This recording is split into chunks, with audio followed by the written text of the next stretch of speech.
Assalomu alaykum aziz yurtdoshlar, kanalimga xush kelibsiz. Bugungi videoni 26-yilning 26-iyun kuni olmoqdamiz. Bugungi mavzumiz gullarni qanday sug'orish haqida va gullarni sug'orish uchun qanday suvdan foydalanish kerak. Gullarni sug'orish uchun agar shahar joyda yashaydigan bo'lsa, suv xlorlangan bo'lsa, bu suvni bir sutka tindirib qo'yish kerakda, keyin ishlatish kerak. Biz qishloq joyda turamiz va quduqdan sho'r suv ichamiz. Shuning uchun gullarga sho'r suv ziyon keltirmasligi uchun bahor payti yomg'ir yoqqanda 100-200 litr suvni g'amlab qo'yamiz, aynan gullarni sug'orish uchun.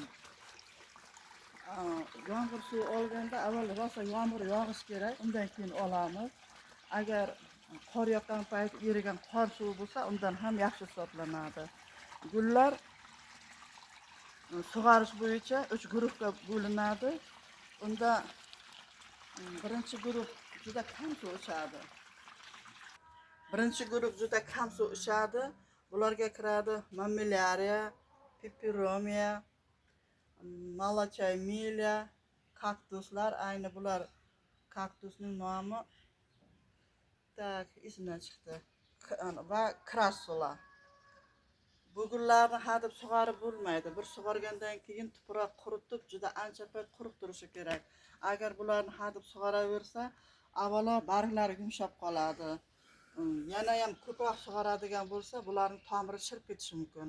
Shuning uchun bular bir sug'organdan keyin juda ancha payt tuprog'i qurish kerak. Ikkinchi guruh kiradigan gullar, bular quyidagi gullar: Bugenvilya, aloe, giran,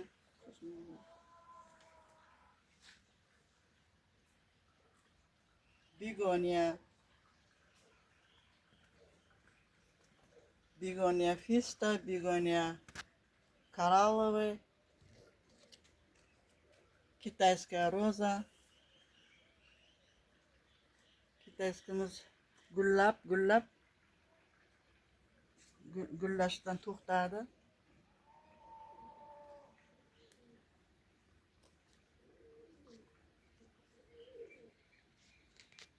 Mana bu yerda kalamxoyi latinata. Buni o'zimizda qishloqda kalamxoyi kiyik shoxi deb yuritadi. Bunisi aparakaktus. Aparakaktus kaktus bo'lsa ham sug'orilib turadigan gullar safiga kirar ekan. Amaryllis, ficus,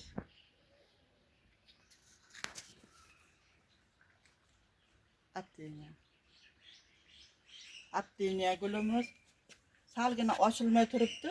Quyosh nuri tushgan payti bu ertalab ochiladi. Hozir ozroqgina ochilmay turibdi. Tik tushgan yo'q. Tradescantia,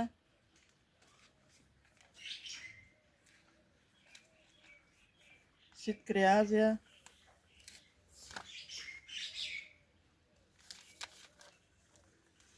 bu gullarni bir sug'organdan keyin bir tuproqda tuproqni quritib, keyin sug'oraveramiz. Agar juda ko'p muddat sug'ormasa, bular qurib qolishi mumkin. Bular o'sha normada sug'oriladigan gullar, eng ko'p gullar. 3-guruhga kiradigan gullar, bular qancha sug'orsa ham tomiri chirimaydigan, hech narsa qilmaydigan gullar. Bizda o'shanday guldan faqat bu yerda xlorofitum bor ekan. O'sha 3-guruhga juda ko'p sug'oradigan gullarga xlorofitum, balzamin guli bor. Uni xalq tilida Xitoy guli deb yurishadi. Sipirus. Bularni xohlagancha sug'orish mumkin. Bularni qancha sug'orsa ham tomiri chirib qolmaydi. Tomiri chirib qolmaydi. Naborot, qancha sug'orsa o'zini shuncha yaxshi his qilaveradi. Endi sug'orish bo'yicha hamma gullarni 3 guruhga bo'lib, hammasini yaxshilab tushuntirib berdik. Endi gullar ustiga suv sepib bo'ladigan va ustiga suv sepib bo'lmaydigan guruhga ajraladi.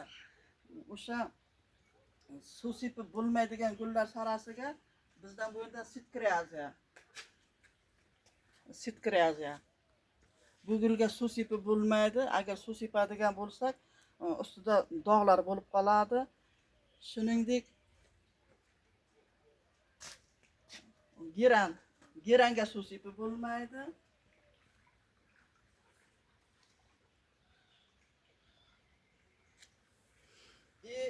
Fiyalka, primula kabi gullarga, fiyalka, primula bizda yo'q, o'sha gullarga ham suv sepib bo'lmaydi.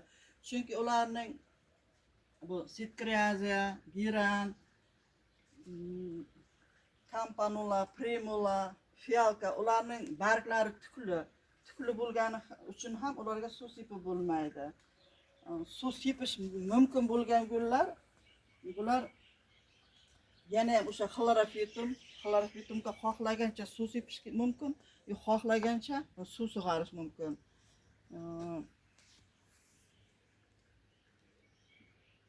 Yana suv sepish mumkin bo'lgan gullar sarasiga kiradi asparagus. Asparagus juda uzun 2 metr bo'lib ketgan, uni olib kelmadik, xonada turibdi.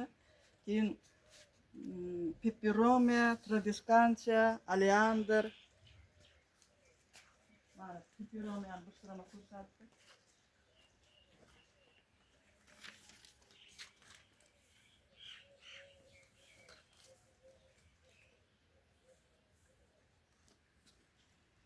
Shunday qilib sizlarga gullarni qanday sug'orish kerakligini qisman ko'rsatdik. Qaysilariga suv sepiladi yoki qaysilariga suv sepilmaydi. Gullarni sug'orish shu bilan birga gullarni sug'orishning ham ikki usuli bor. Birinchisi gullarni sug'orishning ham ikki usuli bor. Birinchisi tuvakka suv quyish yo'li bilan, ikkinchisi tuvakning tagidan sug'oriladi. Mana ko'rsatib beramiz. Mana tuvakka suv quyish usul yo'li bilan. Bu birinchi usul. Ikkinchi usul tuvak tagidan.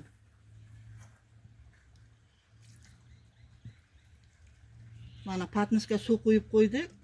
Bu nimalar begoniyalar tropik o'simlik bo'lgani uchun ular nam havoni yaxshi ko'radi. O'sha nima tuvaklarning tagidan suv quyib qo'ysa, ular me'yorida o'zlari suv ichadi va ular uchun bu juda foydali. Temani yoritishga harakat qildik. Shu bilan xayrlashamiz. Video manzur bo'lgan bo'lsa, obuna bo'ling, like bosing. E'tiboringiz uchun rahmat.